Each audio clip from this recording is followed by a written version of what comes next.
Ma'am, all the guys know which study you're referring to, okay? And I am amazed that so many of you guys use this study because if you take a look at the study for any period of time, it becomes incredibly clear that it's talking about what percentage of men between those age groups have children.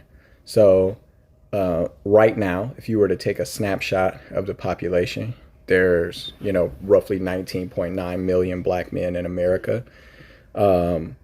Those men, a percentage of them are between the ages of 15 and 20, 20 and 25, 25 and 30, 30 and 35, right? So forth and so on.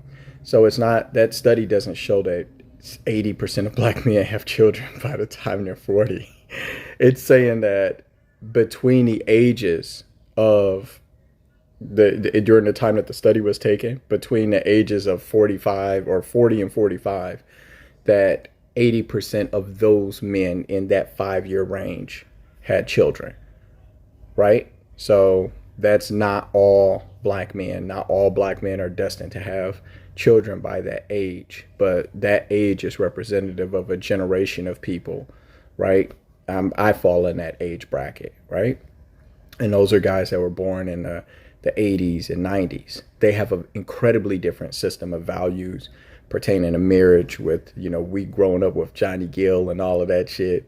And, Al B. Sure and, After Seven and all of that. This is a totally different value system than men who are born in the 90s even, and men who were definitely born after the year 2000.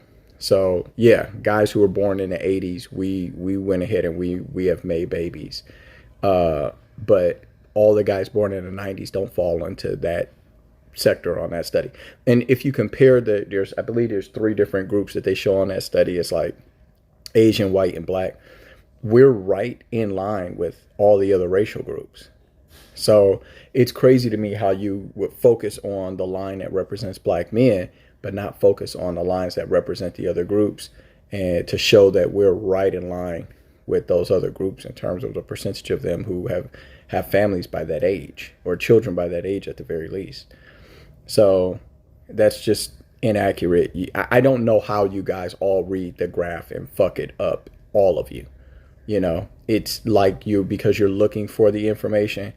If you think it says what you're saying, then you're willing to accept it without even going through the graph. And so many of us black men have seen this graph because you women refer to it all the time.